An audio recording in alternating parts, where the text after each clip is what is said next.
교과서 248페이지 보시겠습니다. 준다고 바다를 마실 수는 없는 일. 사람이 마시기는 한 사발의 물. 준다는 것도 허황하고 가지거니 함도 철없는 일. 바다와 한 잔의 물. 그 사이에 놓인 골짜기와 눈물과 땀과 피. 자, 명주는 지금 현실과 이상 사이에서 괴리감을 느끼고 있다. 이렇게 보면 되겠습니다. 그것을 셈할 줄 모르는데 잘못이 있었다. 세상에서 뒤진 가난한 땅에 자란 지식 노동자. 자, 이 명준을 뜻하는 말이겠죠. 슬픈 환상. 과학을 믿은 게 아니라 마술을 믿었던 게지. 자, 허황된 유토피아를 마술로 나타내고 있습니다. 바다를 한 잔의 영생수로 바꿔준다는 마술사의 말을, 자, 영생수는 영원한 생명을 가져다주는 물이다, 이런 뜻이 되겠죠. 그들은 뻔히 알면서 권력이라는 약을 팔려고 말로 속인 꾀임을, 어리석게 신비한 술잔을 찾아 나섰다가 낌새를 차리고 항구를 돌아보자 그들은 항구를 차지하고 움직이지 않고 있었다. 참을 알고 돌아온 바다의 난파자들을 그들은 감옥에 가둘 것이다. 못된 균을 옮기지 않기 위해서, 자, 진실을 알리지 못하도록. 역사는 소걸음으로 움직인다.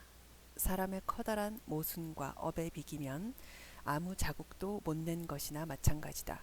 당대까지 사람이 만들어낸 물질 생산의 수확을 고르게 나누는 것만이 모든 시대에 두루 맞는 가능한 일이다. 마찬가지 아닌가. 벌써 아득한 옛날부터 사람 동네가 알아낸 슬기, 사람이라는 조건에서 비롯하는 슬픔과 기쁨을 고루 나누는 것. 그래봐야 사람의 조건이 아직도 풀어나가야 할 어려움의 크기에 대면 아무것도 아니다. 사람이 이루어 놓은 것에 눈을 돌리지 않고 이루어야 할 것에만 눈을 돌리면 그 자리에서 그는 삶의 힘을 잃는다. 사람이 풀어야 할 일을 한눈에 보여주는 것, 그것이 죽음이다. 은혜의 죽음을 당했을 때 이명준 배에서는 마지막 돛대가 부러진 셈이다.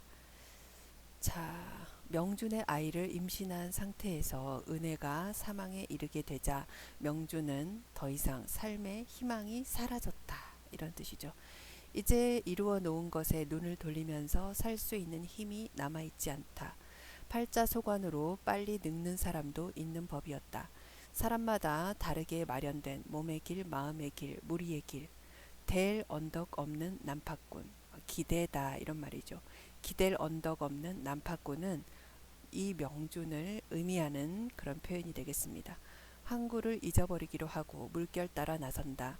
환상의 술에 취해 보지 못한 섬에 닿기를 바라며, 그리고 그 섬에서 환상 없는 삶을 살기 위해서. 자, 환상 없는 삶은 체념적인 삶이다. 무서운 것을 너무 빨리 본 탓으로, 자, 무서운 것이라고 하는 것은 이데올로기의 허상이다.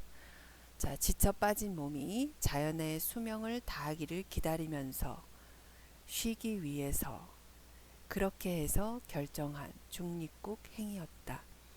자, 이념의 대립과 갈등에서 벗어나 일상적인 삶을 살기 위해서 남과 북이 아닌 중립국을 선택하였다. 중립국.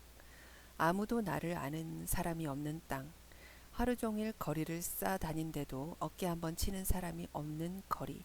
내가 어떤 사람이었던지 모를 뿐더러 알려고 하는 사람도 없다. 이것이 명준이 원하는 중립국의 모습입니다.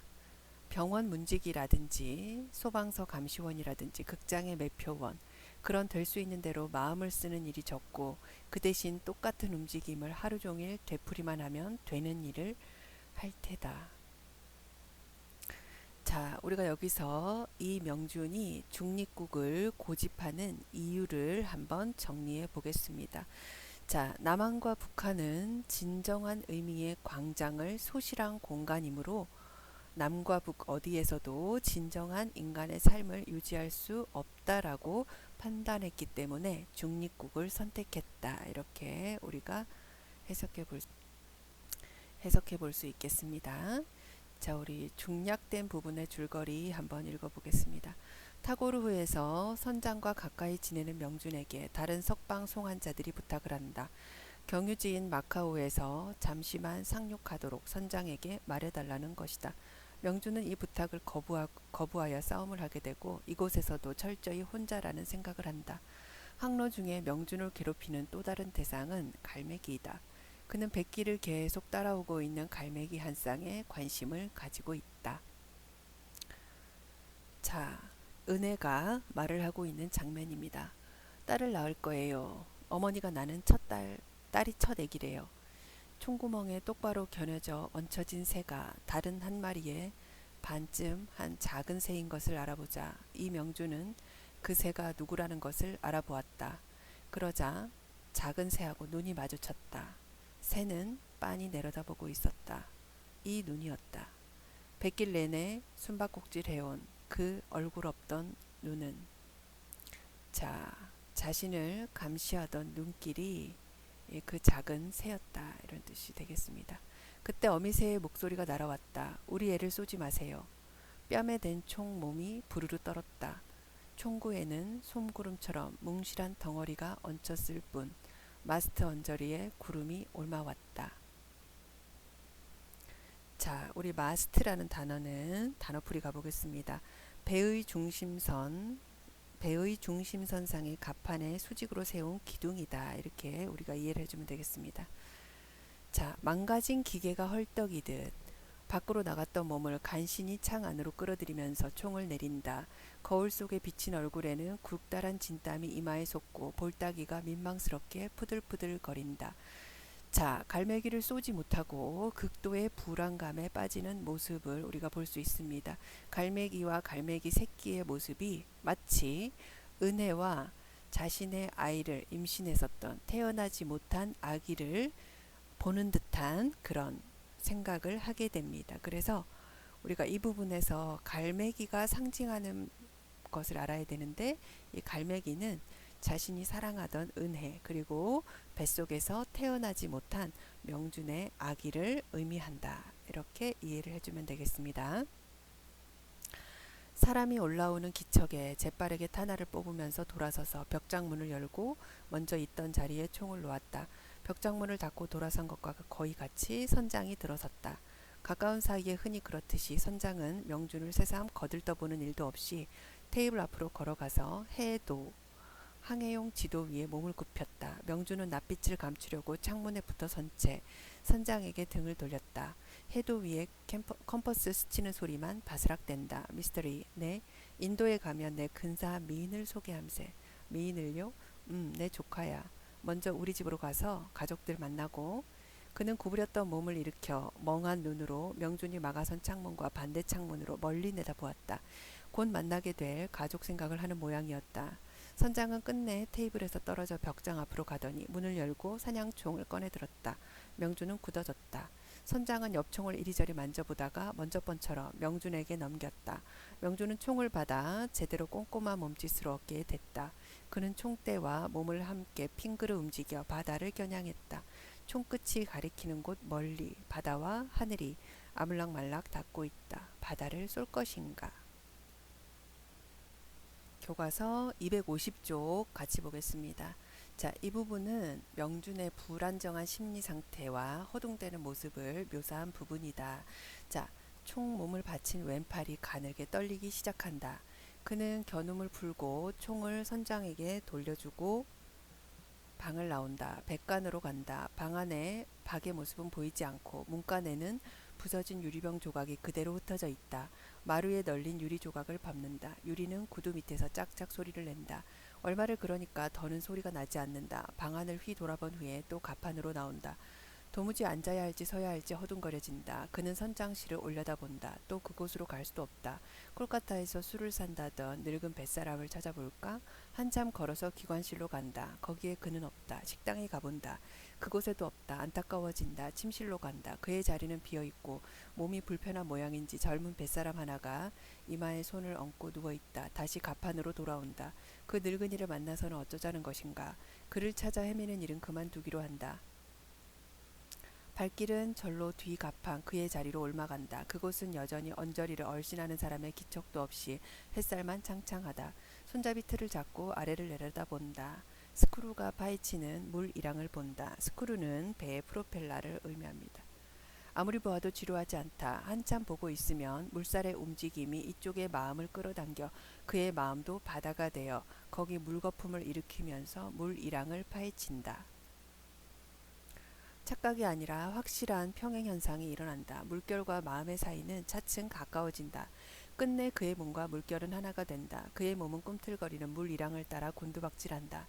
꼬이고 풀리는 물결 속에 그의 몸뚱어리가 풀려간다. 그의 몸은 친친 막아놓은 밧줄처럼 배에 얹힌 대로이지만 스크루의 물거품처럼 술술 풀려나가서는 맑은 바닷물이 된다. 몸의 세포가 낱낱이 흩어져 세포 알알이 물방울과 어울려 튄다. 자, 우리가 이 부분에서는 명준의 불안정한 심리 상태와 더불어서 그의 어떤 의식의 흐름을 쭉 볼 수가 있습니다. 그런데 이렇게 스크루의 물거품을 보면서 자신의 몸의 세포가 흩어져서 세포 알알이 물방울과 어울려 튄다. 이런 부분은 이 소설에서 앞으로 명준의 어떤 자살을 그런 암시하는 그런 복선의 기능을 한다. 이렇게 우리가 볼 수 있습니다. 자꾸 뒤로 뽑아내는 물이랑은 이윽고 크나큰 바다의 무게 속에 가라앉아 버린다. 자취도 없이 사라진다. 바다의 아물심은 견줄 데 없이 세다. 자, 아무는 힘을 우리가 아물심 이렇게 얘기하는데 그는 상처를 줄 수 없는 불가사리다. 자, 배의 스크루가 아무리 물 이랑을 만들어낸다 해도 바다는 곧 평온해진다. 이렇게 해석하면 되겠습니다. 그 속에 파묻힌다. 자꾸 몸이 풀린다. 꼬꾸라질 듯 앞으로 숙인 몸을 황망히 끌어들인다. 황망히. 자, 마음이 몹시 급하여 당황하고 허둥지둥하는 모습을 나타내는 말입니다. 손잡이에서 멀어져 가판에 주저앉는다. 눈에서는 아직도 소용돌이쳐 뻗어나는 물결의 그림자가 아물거린다. 그것마저 사라져 버렸을 때 막막한 그림자가 등에 엎여온다. 또 일어서서 손잡이를 잡는다. 물결을 바라보고 있으며 마음 놓을 수 있었기 때문이다. 지금 그의 머릿속에는 아무것도 없다. 무엇이든지 바라보면서 자기 안에 있는 빈대를 메우지 않으면 금방 쓰러져 버릴 것 같다. 얼마를 그러고 있다가 또 백관으로 돌아온다. 방은 아까처럼 비어 있다. 자, 굉장히 명준이 그 심리적으로 굉장히 힘들어하면서 뭔가 불안해하는 그런 마음을 우리가 볼 수 있습니다.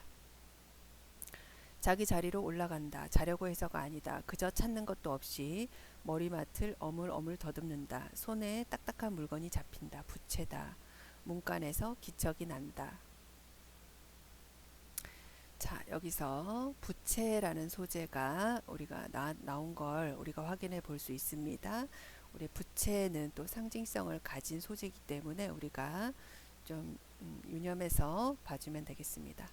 얼른 돌아다 보았으나 아무도 나타나지 않는다. 되도록 천천히 다락에서 내려와 마루에 내려선다. 무슨 할 일이 없는가 찾는 사람처럼 두리번거린다. 자, 여기 그림에서 부채가 커다랗게 이미지로 제시되어 있는 것을 우리가 볼 수 있습니다. 자, 방 안에 새삼스레 그의 주의를 끌만한 것은 없다. 발끝으로 살살 밀어서 유리 조각을 한 곳에 모으고 꽉 밟는다. 소리가 나지 않는다. 더 힘있게 밟는다. 그만한 힘으로 발바닥을 올려 밀 뿐 유리는 바스러질 대로 바스러진 모양인지 꿈쩍도 않는다. 복도로 나선다. 복도에 인기척은 없다. 선장실로 올라간다. 선장은 없다. 벽장문을 연다. 총이 제자리에 세워져 있다. 벽장문을 닫는다. 서랍을 열고 아까 선장이 들어오는 바람에 미처 돌려놓지 못한 총알을 제자리에 놓는다. 몹시 중요한 일을 마친 사람처럼 홀가분해진다. 테이블로 가서 해도를 들여다본다. 이 배가 밟아온 자국이 연필로 그려져 있다. 선장이 하는 것처럼 컴퍼스를 손가락으로 꼬나잡고 해도 위를 재보는 신용을 한다. 한참 장난을 하다가 컴퍼스를 던져버린다. 그때 여태까지 한 손에 부채를 들고 있었다는 사실을 처음 안다. 아까 침대에서 손에 잡힌 대로 들고 온 것이다. 의자에 걸터 앉아서 부채를 쭉 편다. 바다가 있고 갈매기가 있는 그림이 그려져 있다. 부채를 접었다 폈다 하다가 스르르 눈을 감는다.